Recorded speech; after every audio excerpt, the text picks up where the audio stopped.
حضرت خواجہ معین الدین چشتی اجمیری رحمۃ اللہ علیہ کا اسم گرامی معین الدین اور لقب غریب نواز تھا۔ ولادت و سعادت 537 ہجری میں ہوئی۔ وصال مبارک 92 سال کی عمر میں 6 رجب بروز پیر 633 ہجری کو ہوا۔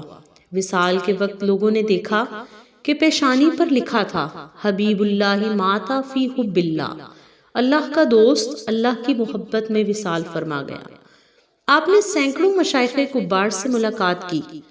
57 روز تک حضرت غوث اعظم سیدنا شیخ عبد القادر جیلانی رحمۃ اللہ علیہ کے ساتھ ایک ہی حجرہ میں مقیم رہے۔ سلسلہ سہروردیہ کے بانی شیخ شہاب الدین سہروردی رحمۃ اللہ علیہ سے بھی دوستانہ مراسم تھے۔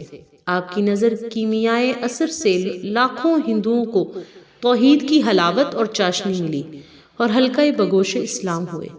جب حج بیت اللہ کے لیے حاضر ہوئے تو روزہ رسول صلی اللہ علیہ وآلہ وسلم پر حاضری کی سعادت بھی نصیب ہوئی۔ آپ کو تائب الرسول کے لقب سے سرفراز کیا گیا اور ہندوستان کی سرزمین کو تبلیغی مرکز بنانے کا حکم ملا تو براستہ لاہور اجمیر کی طرف روانہ ہوئے۔ قیام لاہور کے دوران 6 ماہ تک حضور قدوۃ الاولیاء زبدۃ الاصفیاء حضرت علی حجویری رحمۃ اللہ علیہ کے مزار اقدس پر قدموں کی جانب چلا کشی کی اور فیوز و برکات حاصل کرنے کے بعد فرمایا کہ گنج بخش فیض عالم مظہر نور خدا، ناقصہ را پیر کامل کاملہ را رہنما۔ سلطان اولیاء حضرت خواجہ عثمان ہارونی رحمۃ اللہ علیہ کی 8 سال تک مسلسل خدمت کرتے رہے۔ فرماتے کہ اس دوران نہ دن کو دن اور نہ رات کو رات سمجھا، نفس کو ایک لمحہ تک آسودگی اور راحت نہ پہنچائی۔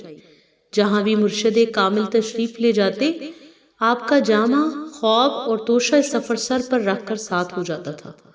میری یہ خدمت شرف قبولیت کو پہنچی اور اس کے یہ نعمت میرے جھولی میں آ گئی۔ حضرت خواجہ معین الدین چشتی اجمیری رحمۃ اللہ علیہ کو اللہ رب العزت نے نہایت سوز و گداز والا دل عطا فرمایا۔ جب کبھی کوئی عبرت کی بات ہوتی یا عذاب قبر کا ذکر ہوتا تو آپ بے اختیار گریہ کناں ہو جاتے۔ اپنی مجالس مبارک میں بعض اوقات اللہ جل شانہ کی عظمتوں کا حال بیان کرتے ہوئے یا رسول اکرم صلی اللہ علیہ وآلہ وسلم کا ذکر مبارک کرتے ہوئے بے اختیار رو پڑتے۔ حضور نبی اکرم صلی اللہ علیہ وآلہ وسلم سے آپ کو بے پناہ عشق تھا۔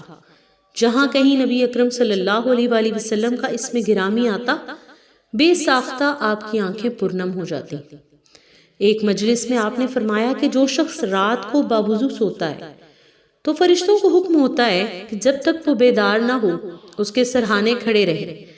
فرشتے اس شخص کے سرہانے کھڑے ہو کر اس کے حق میں دعا کرتے ہیں، اے پروردگار اپنے اس بندے پر رحمت نازل فرما، یہ نیکی اور طہارت کے ساتھ سویا ہے۔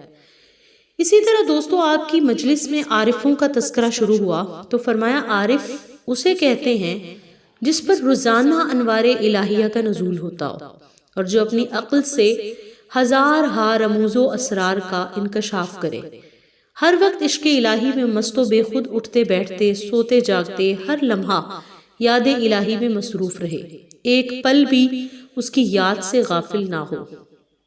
اسی طرح ایک مجلس میں آپ نے فرمایا کہ عارف کے لیے 3 چیزیں ضروری ہیں، ہیبت، تعظیم اور جہاد۔ گناہوں سے شرمندہ ہونا ہیبت ہے، اطاعت کرنا تعظیم ہے اور خدا کے سوا کسی پر بھی نظر نہ ڈالنا یہ جہاد ہے۔ ایک موقع پر آپ نے فرمایا کہ صحبت کا اثر ضرور ہوتا ہے، اگر بد بھی نیک صحبت میں بیٹھے تو نیک ہو جاتا ہے، اگر نیک بری صحبت میں بیٹھے تو وہ بد ہو جاتا ہے۔ بس جس نے بھی اچھا پھل پایا نیکوں کی صحبت سے پایا۔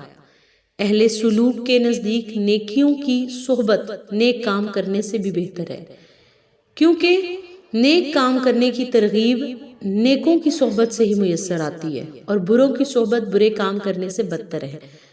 ایک مجلس میں فرمایا کہ قیامت کے دن عاشقان الہی کو اللہ رب العزت ارشاد فرمائے گا تم سب جنت میں داخل ہو جاؤ۔